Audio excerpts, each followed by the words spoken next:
Hello students, today we are going to start part 7 of the chapter 8, the cell unit of life of class 11 biology. In this chapter, in this part, we discuss about the nucleus. What is nucleus? Nucleus is the main cells organelles of the cell. It is present in the cytoplasm centrally. The discovery of nucleus by Robert Brown, 1831, described as nucleus as a cell organelles. Robert brown ने ऐसा कहा कि जो nucleus है वह cell का cell organelles है। बाद में फ्लेमिंग ने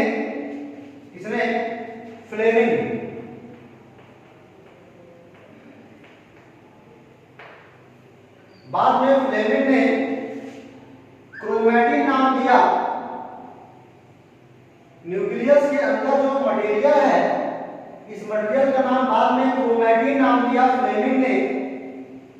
स्टेन करने के बाद जब उन्होंने न्यूक्लियस को स्टेन किया तो इसके अंदर जो मटेरियल्स हैं,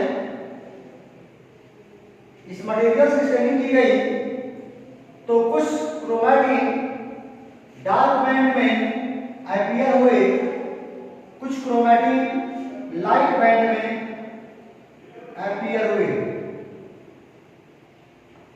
लाइट बैंड में अपीयर हुए। इसमें ये लूजली और डेंसली पैक्ड होते हैं।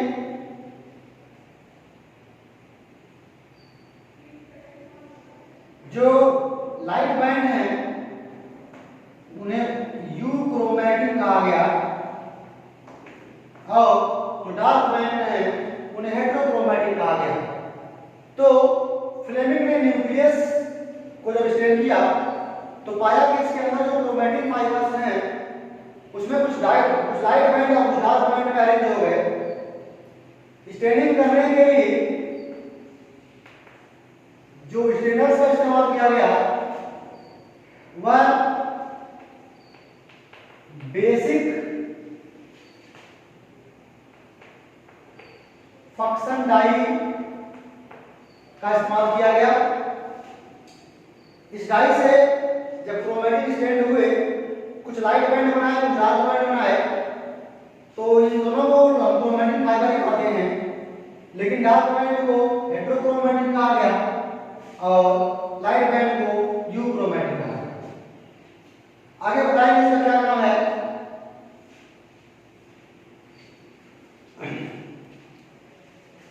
Human erythrocytes and sieve tube cell of angiosperm have no nucleus. Angiosperm के सीप ट्यूब में और ह्यूमन के इरिथ्रोसाइट्स में न्यूक्लियस नहीं पाए जाते। न्यूक्लियस का इंटरफेज जो स्टेज है, न्यूक्लियस के इंटरफेज स्टेज में क्रोमैटिन फाइबर्स में क्या बदलाव आते हैं, या हम ये देखें कि न्यूक्लियस के इंटरफेज स्टेज में क्या क्या चीजें दिखती हैं न्यूक्लियस के अंदर। ये सारे कंपोनेंट यहाँ दिखाए गए हैं, जैसे कि इंटरफेज न्यूक्लियस सोज क्या दिखता है, न्यूक्लियर मेम्ब्रेन दिखता है बेटा, जो सबसे आउटर लेयर है nuclear membrane. Nuclear membrane is well developed in eukaryotic cell. So eukaryotic cell have well defined nucleus because they have nuclear membrane bound organelles. Outer layer nuclear membrane, it is selectively permeable. बीच में membrane है, बीच में जगह जगह पे इसके pores हैं, इसको nuclear pore कहा गया है। इस न्यूक्लियर पोर के माध्यम से कोई भी एसेंशियल सब्सटेंस बाहर से अंदर या अंदर से बाहर हो सकता है। इसके अंदर आपको न्यूक्लियोलस मिलेगा। क्या मिलेगा? न्यूक्लियोलस मिलेगा। और इसके अंदर जो लिक्विड्स है उसे हम न्यूक्लियोप्लाज्म कहेंगे। न्यूक्लियोप्लाज्म मिलेगा और क्रोमैटिन फाइबर्स बनेंगे। तो nuclear membrane, chromatin fibre, nucleolus, nucleoplasm, they are basically 4 component of the nucleus. Nucleus के बेसिकली 4 कंपोनेंट होते हैं। आउटर लेयर बेटा क्या बताया? Nuclear membrane. सेकंड लेयर मैंने क्या बताया? Chromatin fibre. थर्ड क्या बताया? न्यूक्लियोलस। और फोर्थ क्या बताया? न्यूक्लियोप्लाज्म। अब जानते हैं कि सेल के अंदर साइटोप्लाज्म होता है और न्यूक्लियस के अंदर न्यूक्लियोप्लाज्म होता है। अब सवाल ये उठता है कि किसी न्यूक्लियस के अंदर जो क्रोमैटिन फाइबर्स हैं उनका रोल क्या होता है? उनका जो क्रोमैटिन फाइबर्स होते हैं वो क्रोमोसोम का शेप लेते हैं ड्यूरिंग मियोसिस, ड्यूरिंग माइटोसिस। जब बॉडी में सेल डिवीजन होते हैं उस सेल डिवीजन में आप देखेंगे कि जब होगा माइटोसिस, ये कहाँ होता है? Vegetative part of plant. दूसरा है मियोसिस, वो कहाँ होता है? Reproductive part of plants. तो वेजिटेटिव पार्ट्स में होता है माइटोसिस, रिप्रोडक्टिव में क्या होता है? मियोसिस। तो बेसिकली जो सेल डिवीजन है उसके 4 स्टेप हैं, प्रोफेज, मेटाफेज, एनाफेज और टेलोफेज। ये इसके स्टेज हैं। तो जैसे से फेज बढ़ते जाएंगे क्रोमैटिन फाइबर क्रोमोसोम का शेप ले लेंगे। प्रोफेज में 3 अवस्थाएं, early prophase, mid prophase, late prophase. ये अवस्था है, स्टेज है। इसमें क्रोमैटिन फाइबर क्रोमोसोम का शेप ले लेती हैं। और मेटाफेज स्टेज में क्या होता है? क्रोमोसोम सेंटर में क्या होते हैं? अरेंज हो जाते हैं। जैसा कि मैंने बताया था कि सेंट्रोसोम का क्या वर्क होता है? सेंट्रियोल में डिवाइड होगा, बीच में क्या बनेगा? स्पाइनल फाइबर बनेगा और उसके बीचों बीच क्या होंगे? क्रोमोसोम क्या हो जाएंगे? अरेंज हो जाएंगे। तो chromatin form the shape of chromosome और क्रोमोसोम पर जीन होते हैं और जीन में क्या होता है? डीएनए होता है। यह क्रोमैटिन फाइबर जो होते हैं वह क्रोमोसोम का शेप लेते हैं।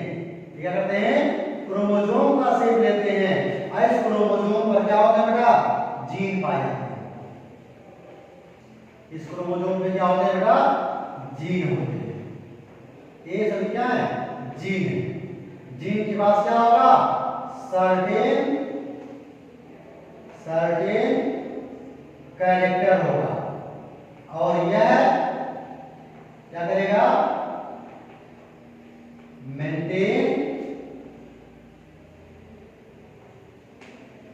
phenotype and genotype of an organism। किसी भी ऑर्गेनिज्म के फिनोटाइप और जीनोटाइप को मेंटेन करता है जीन, क्योंकि जीन ही क्या है? डीएनए होता है। तो जानते हैं क्रोमैटिन फाइबर जो होते हैं वो क्रोमोसोम का शेप लेते हैं। और ये जो आपके जब क्रोमैटिन फाइबर को प्रेजेंट किया गया, लाइट बैंड डार्क बैंड बना, इसे कहा गया डार्क बैंड हेटेरोक्रोमैटिन। यह जो हेटेरोक्रोमैटिन होगा इनएक्टिव फॉर ट्रांसक्रिप्शन। यह जो है ट्रांसक्रिप्शन क्या होगा? इनएक्टिव होगा। और यह क्या होगा? Active for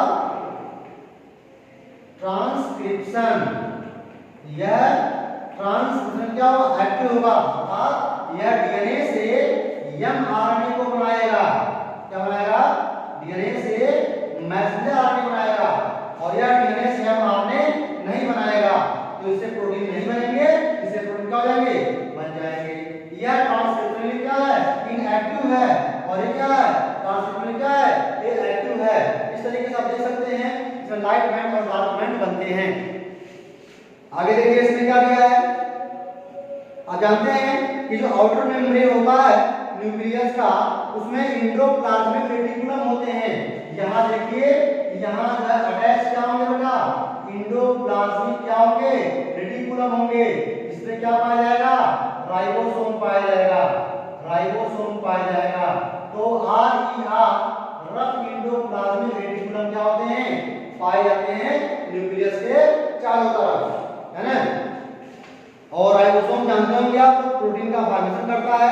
nuclear envelope is interrupted at several places by minute pores, जगह जगह से पोर्स पाए जा रहे हैं। इस पोर के माध्यम से क्या करना है आपको कि ये आरएनए प्रोटीन्स का एक्सचेंज करते हैं। जब डीएनए से एमआरएनए बन जाता है, एमआरएनए न्यूक्लियोप्लाज्म से निकलता है और कहाँ जाता है, साइटोप्लाज्म जाता है और वहाँ प्रोटीन का फॉर्मेशन होता है। न्यूक्लियोप्लाज्म क्या है? यह nucleoplasm it is the part of protoplasm found inside the nuclear membrane. It is also part nuclear matrix, है ना। आगे देखेंगे हम लोग कि इसमें it contain the chromatin reticulum and nucleoli. इसके अंदर न्यूक्लियोलाई है और क्रोमैटिन नेटवर्क है। न्यूक्लियोलाई क्या होते हैं? The content of nucleolus is continuous with the rest of nucleoplasm as it lacks a boundary membrane. The content of nucleolus is continuous with the rest of the nucleoplasm as it lacks a boundary membrane. Nucleoli are the sites of active synthesis of ribosomal RNA. They make the ribosomes. जो nucleoli होते हैं यह ribosomal RNA, यानी इसका मतलब RNA को बनाने के लिए क्या है, रिस्पांसिबल है। टीआरएनए, एमआरएनए और आरएनए, तीन तरह के आरएनए होते हैं। जो न्यूक्लियोलाई जो होते हैं वह आरएनए को बनाने के लिए, राइबोसोमल आरएनए को बनाने के लिए एक्टिव साइट क्या करते हैं, वो देते हैं। दे मेक द राइबोसोम, ये राइबोसोम को बनाने में इंपॉर्टेंट रोल प्ले करते हैं। लास्ट में हम पढ़ेंगे क्रोमैटिन नेटवर्क के बारे में।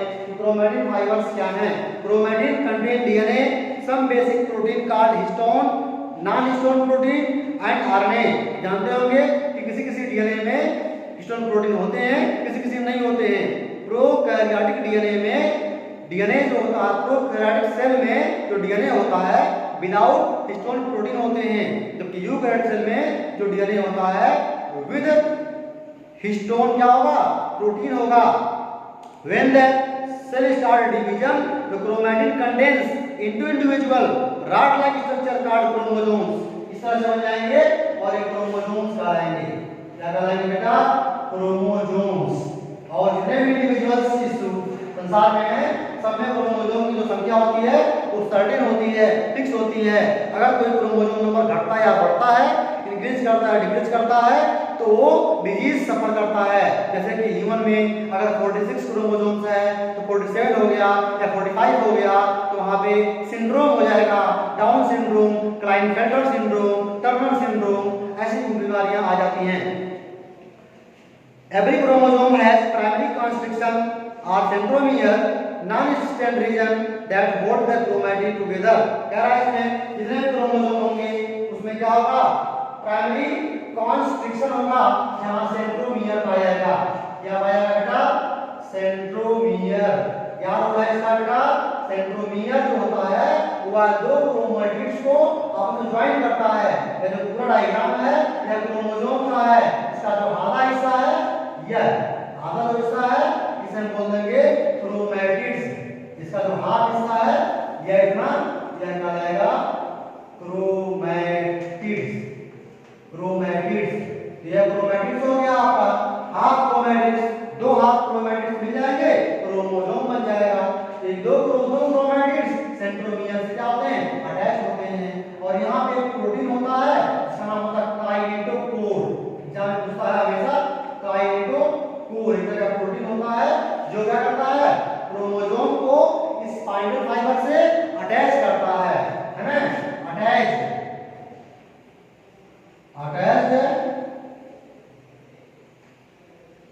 Chromosome to spindle